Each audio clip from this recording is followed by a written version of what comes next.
Good morning, everyone. We're back in Ukiah, California, the largest town in and the county seat of Mendocino County. Located in Northern California, just off US Highway 101, Ukiah is one of those true highway towns. As a matter of fact, US 101 used to run right here down the main street and was known back then not so much by its number, but by its title, the world-famous Redwood Highway. Now, there had been stagecoaches and some early rail connections since the early days up here, but it wasn't until the coming of the automobile and the highway that this part of California was truly connected to the rest of the world. And so, although it's not as famous or well-traveled as other highways such as Route 66, the old Redwood Highway is just as full of scenery and history and, of course, good old-fashioned roadside attractions. Welcome back to the Redwood Tree Service Station, world's largest. This was an actual 1930s gas station created using the trunk of a 250-foot tall, 1,500-year-old redwood tree. The tree was cut down, the stump was cut into sections, and moved here to the side of the highway to attract old-timey automobiles and tourists. It's our first little taste of what it was like on the old-timey Redwood Highway, a place where those early pioneering motorists faced twisty, narrow roads and the unpredictability of their old-timey cars to come and see the California redwoods, the tallest trees on earth, and of course all the crazy stuff you can make out of them. Early travelers from other regions of the country couldn't even fathom that this was all made from one tree. If you're used to the skinny, narrow, normal trees of the East Coast or the Midwest, this would just absolutely blow your mind. The glory days of pumping Rio Grande gasoline into old-timey automobiles may be gone for the Redwood Tree Service Station, and it may be missing its neon tree from the roof and its redwood restrooms from the back, but the main portion of the building is still here after all these years. And even though the inside, which is a little museum now, is closed today, I had to stop and say hello to the coolest roadside attraction in Ukiah. Alright, time to hit the road. I am so stoked to explore on and around the Redwood Highway over the next couple of days. I've always loved this part of California. Actually, it was coming up here with my family as a kid that made me fall in love with traveling and with road trips in the first place. And the town we always stayed in is the one I'm heading to now. The only town I know of in the world that matches the last name on my driver's license. Willits, California, gateway to the Redwoods. Look at that sign, it's beautiful. When your last name is Willits, it's a very rare thing to see your name in print. I usually go by my nickname from the old band days, Justin Scar. Mainly because no one can seem to pronounce Willits. They say Wallace, Willis, Phillips, Williams, but not in this town. Here they've got the Willits Tire Center, the Willits Power Equipment, Willits Garden Supply, the Willits Outlet Store, Willits Embroidery, Willits Taco House, Willits Cafe, the Willits Weekly Newspaper, even Willits Chiropractic. That is chiropractically the coolest name I've ever seen. And this town isn't awesome just because of the name. There's also a ton of Redwood Highway history. Right when you come into town, you'll see a funky looking green gas station building called Brown's Gas. But this gas station is more than it seems. Back in 1947, this place opened up as Andy's Hotel and Cafe right on the side of the old Redwood Highway. It looks completely different now on the outside, but underneath the added wood siding is the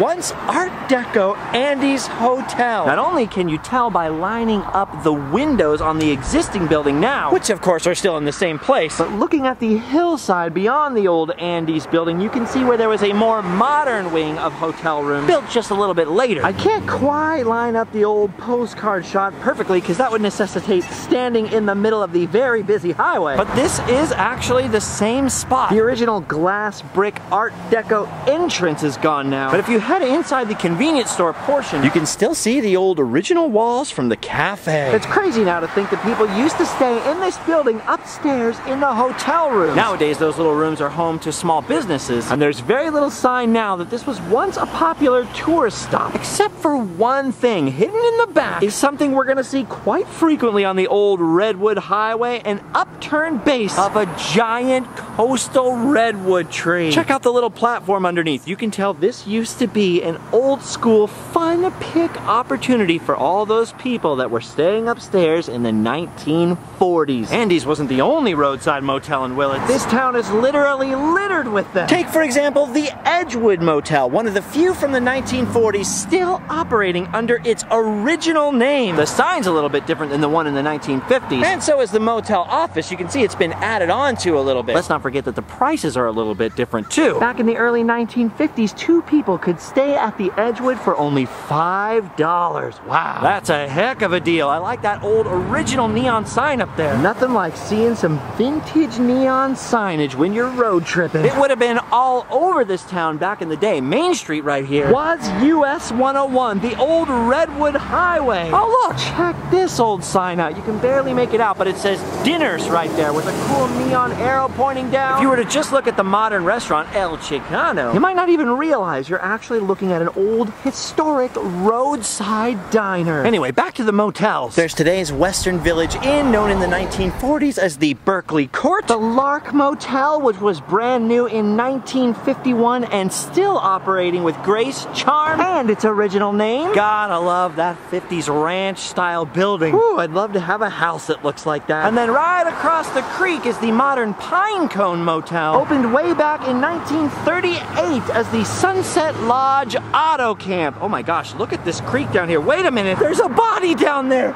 It's Spider-Man. Oh no, Spider-Man, what happened? What brought you to this lowly state? Also, why are you nude? Maybe we shouldn't ask too many questions. Yeah, so Pinecone Motel, 1938. How about that? Still clean and neat and still in operation. Well, everything but the pool, that is. Looks like that's been filled in for quite some time. But don't worry, you can always take a dip in the creek with Spider-Man. Getting even more old school, today's Redwood Inn used to be known as the Pepperwood Motel and supposedly dates all the way back to 1928. This is a super awesome old school motor court that still has some of its original garages next to the room. Not even many historic Route 66 motels still have those. That is a very rare, very cool old school thing that went out of fashion in the 1940s and 50s, but was very common in the 20s and 30s, like the famous Blue Swallow Motel on Route 66. Man, looking at old postcards to now, not much has changed. They even still have that giant redwood tree out front. Thus the modern name of the place. Too bad they don't have that old school Pepperwood sign. I believe it was here until very recently. It cost you $2 to stay here in 1939. I'm guessing it costs a little bit more now. Anyway, if you want to get even more old school than this, all you have to do is walk right next door. Built sometime around the turn of the last century, over 100 years ago. This place that now looks to be some sort of private residence was once the home of a man named Barney Shaw. In 1914, for some reason, he converted the house into a hospital. Until 11 years later, it was purchased by Mabel Carson and her daughter Helen and turned into the Carson Inn. Wow, still recognizable even today. Man, that was back in the day where you just had a little room. You were lucky if you had a private bathroom, and people would gather together in a common room for meals and stuff. Like many a modern traveler, I prefer a little bit more privacy than that. But hey, in the early days of auto touring, especially in the 1920s, these were luxury accommodations. In the very earliest days of automobile traveling, most people simply found a field and camped next to their car. Of course, a lot of cities, like Willits, quickly made random auto camping illegal and started opening up official auto camps, like the one that used to be in this park across the street from the library. No trace now of the old redwood stump buildings, but those trees are all still here. The same trees that used to shade the campers and their Model Ts. Now, most campgrounds quickly got the idea to add little tourist cabins, and at first they were really just basic little shanties. But as cars became more affordable and more people decided to travel by automobile, the cabins got nicer and nicer. They started adding things like plunge baths and little grocery stores, and pretty soon little auto camps and tourist courts were popping up everywhere. It was like a little gold rush. As a matter of fact, that U-Stop place I just showed you was on this side of the highway, somewhere right over here. Both sides of the highway here were at one point littered with these places. Of course, with the decline of tourism during World War II and the subsequent post-war lumber boom, the economy up in this area changed quite a bit and a lot of those little places disappeared. But if you know the right place to look, you can still summon the ghosts of the past. What we're looking at now is a building that at one time was known as the Majestic Hotel. Perhaps slightly less majestic looking now than it used to be, but still pretty cool. Next door to it for decades was a place called the Little Lake Garage. It was one of the earliest automotive garages around, built in 1920 by a guy with the weird name of Morford Miller. And what's fascinating is he built the garage on land that used to be the old livery stable where they would stable your horses and carriages and whatnot. So the same corner where in 1910 you would get your horse's shoes replaced, in 1920 you would go to get your tires replaced. Now the new building that replaced the Little Lake Garage sells Thai food instead of tires, and is also the newest home of Al's Redwood Room, a bar that's moved around throughout the town since 1901. Yeah, no trace left of the old garage building, but way in the back of the parking lot, there is this rad old GMC pickup that not only has this bizarre box and maybe tank on the back, but even cooler on the front, has something I have never seen before. Check out this weird split hood right down the middle so you can open it this way and this way. I'm guessing that is very cool, very unusual and exciting. What's less exciting is what's inside though. Something I do not think is very cool. About 100 million spiders. Oh. Anyway, if you look back down Main Street in the 1940s, not only can you see Little Lake Garage on the right-hand side, complete with gas pumps before they widen the highway, but way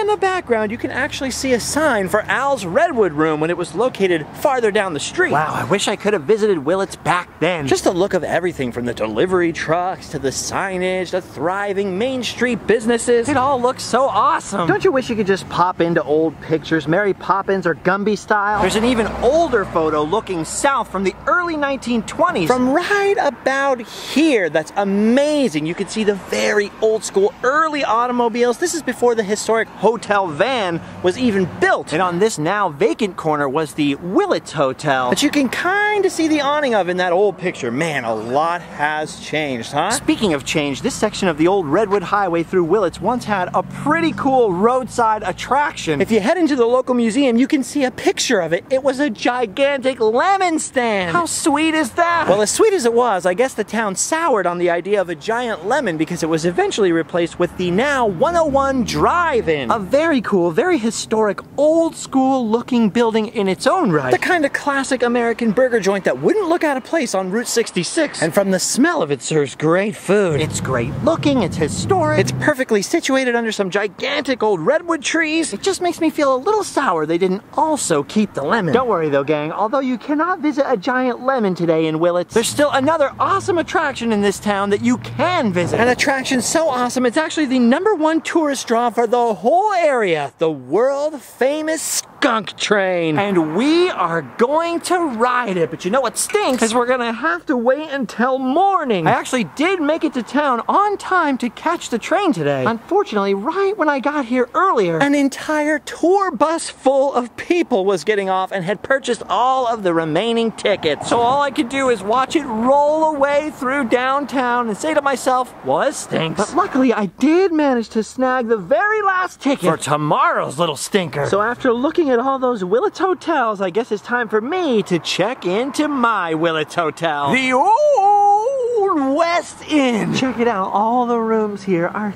themed around the Old West. I've got the trading post room, but they've also got a dentist, a doctor, a saloon, a blacksmith, a barber shop. They've even got an authentic old Western porch swing. There ain't room on this swing for both of us. All right. The train leaves early in the morning, so it's time to hit the hay. Oh, all right. Let's try this again. Definitely more morning-ish now. Now, the California Western Railway, or the Skunk Train, started out as a logging railroad out of Fort Bragg, California, way over on the coast. And it took quite a few decades till they finally were able to complete the railroad inland to connect with the Northwestern Pacific Railroad here in Willits. Until the completion of Highway 20 between Fort Bragg and Willits, this was the main connection for freight and passengers between the coast and the inland areas where we're at now. And for the past several decades, the California Western has been mostly a tourist railroad. Dude, look at this. Look at the size of that locomotive. I actually rode on the Skunk Train quite a few times as a kid when it went all the way to Fort Bragg from Willits. I believe at the present time they've had some tunnel trouble along the line, so I don't think it still connects all the way through. Whenever they fix it, hopefully I'll be able to make the longer journey to Fort Bragg. But for today, we're just taking the 2-hour little round trip tour. A 2-hour tour. Now technically this diesel electric locomotive here isn't actually one of the Skunk Trains that gave the line its name. The Skunk moniker came from some gas-powered rail cars they had, and got the name of Skunk because locals said you could smell them before you you can see him. Ooh, smelly gas. Skunky. Ooh, that's weird. Our engine just backed away right now. Hopefully he didn't forget us. Oh, wait, I see what he's doing. He's switching tracks to come around on the other side of the cars. All right, well, they're hooking up to the other end. In the meantime, though, they've opened up the gate. Time to get our ticket punched and climb aboard. Sweet.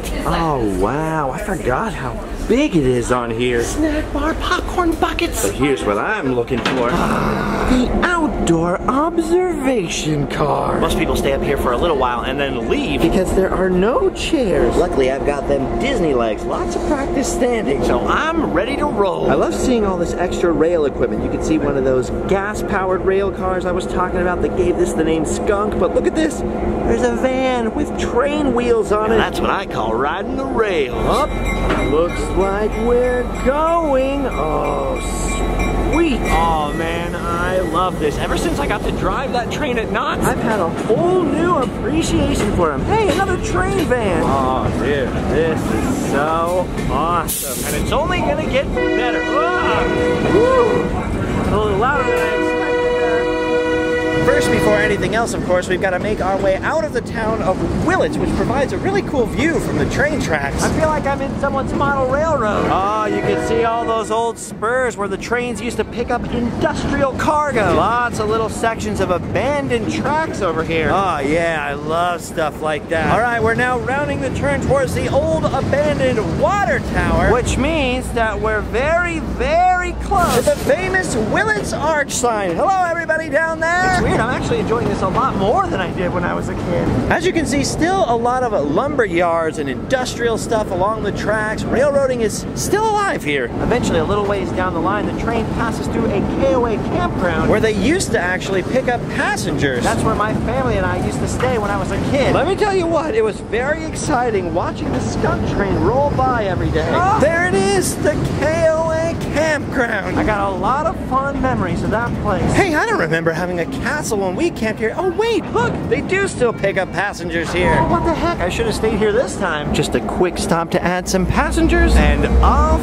we go again. Oh, it sounds like we're picking up a little steam. And that's because we're finally starting to climb up and out of Willits. Up into the Redwoods. I'm almost not even sure where to point the camera, because even though this is the ugly part of the journey, it's still epically beautiful. There's just no wrong way to look. We gain and lose 300 to 400 feet of elevation on the route we're taking, Which I think is around 10 miles. that doesn't sound like a lot. But I'm told for trains, that's a big deal. Woo, oh yeah, getting higher and higher now. Now most of this route was logged ages and ages ago. It was, after all, a logging railroad. But farther down the line, there are actually some old growth redwoods that are still preserved.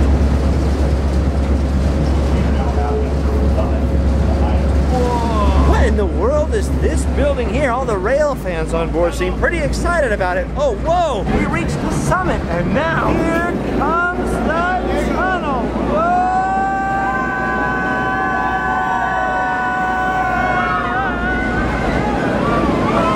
Oh my gosh, this is such a long tunnel. I don't think I can keep screaming. Oh, finally! I can see light! Yay! Man, that tunnel felt like it was going to last forever. Someone here was holding my hand. I have no idea who, but it was very comforting. Uh-oh, a musician. Rock me, mama, like the wind and the rain. Rock me, mama, like a southbound train. I said, hey, hey, mama, rock me. Wow, this guy's popular and built up out here. All right, as you can see, it's getting a little more foresty as we climb. I am starting to see a lot more redwood trees. Although these are the smaller ones that would have replaced the old forests that were lost. Still, any redwood tree is a good redwood tree. Ooh, this is interesting. I wonder what this was, an old water tower perhaps? Awesome. It's pretty cool because even though this train is very short, There are so many curves, you can always get a pretty good look at what's going on.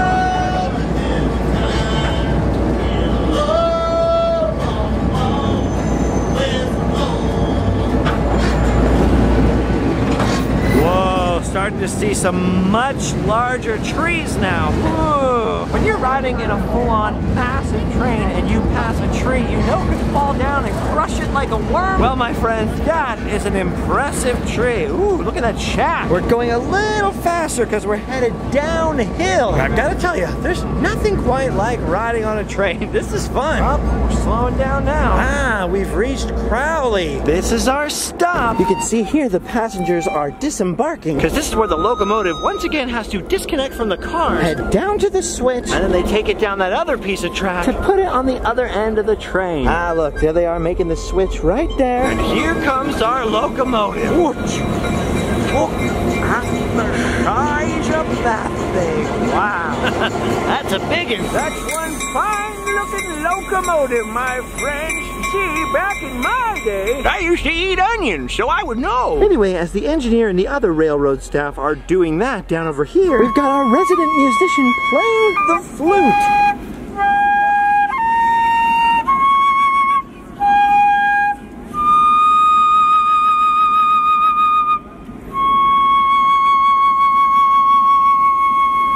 That's as fine a flautist as I've ever heard. Yar! Now, most people are using this opportunity to wander among the trees, but I think I'm gonna head back on board because I'm kinda curious to see the inside of these cars. Now, I'm not an expert at trains by any stretch of the imagination, and I never saw a list or any history on the rolling stock they had here, but when I was a kid, I think I just saw the vinyl or pleather seat covers and thought, oh, it must be the same age as my school bus. And now I'm realizing these cars are a lot older than that. I'm also realizing with some dismay that I forgot my wallet because I'd really like to get a Mr. Skunk popcorn bucket. Dang it. The regret. Uh-oh, just felt the cars flex underneath my feet. Ooh. Looks like we're heading back. Yep, I hear the whistle blowing. It's time to go. Yep, heading back to Willits. Hey, wait a minute, there's a dog on the train. I didn't know dogs could ride trains. What can't dogs do these days? Now, obviously, the return journey is not earth-shatteringly different from the journey up here, other than the fact that, of course, there's no engine next to our car. But my thoughts are very different. All I can think now is of all the back-breaking human labor it must have taken to build a railway like this. And this was just a small portion of a small railway. It's unimaginable to think of all the work it took to connect the whole country by rail, much less by highway. Ooh, we're coming back to the tunnel. Nothing like a good tunnel. Ooh, it's a lot different standing at the back and facing backwards through the tunnel, and a lot less claustrophobic. I kind of liked it this time. Woo! Although no one held my hand this time. See, I remember the train stopping at a completely different location when I was a kid, so all those track problems they've been having and tunnel problems must have really changed a lot. Supposedly, they're planning to add freight service back to this line eventually, so the tunnels are going to be fixed. But I guess in the meantime, I gotta go to Fort Bragg and try the little train that goes out from there and see if that matches up better with my memories of the lush green scenery. All right, we've dropped everyone back off at KOA and we're getting back underway. And now our journey is nearly complete. All we've got to do is roll back into town, back past the famous Willits Gateway Arch, and back to the old Skunk Depot. Okay, that was awesome. Things have changed a little since I was a kid, but one thing for sure hasn't changed. The only thing that stinks about the Skunk Train is having to say goodbye. Well, friends, I think I've squeezed in just about all I can for 24 hours in the town of Willits. This channel is powered by Patreon. We have no sponsors but the fans of the show. And we've got all kinds of social media and merchandise links and links to other videos down below, which I'm sure you're fully capable of checking out and exploring on your own. But I do want to say one more thing. From the bottom of my heart, I want to thank all the positive people out there who enjoy these videos, who watch this video, and keep on coming along for the adventures. All right, we've done our duty. We can go home and sleep well.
the train isn't the only thing in town with a skunk for a logo.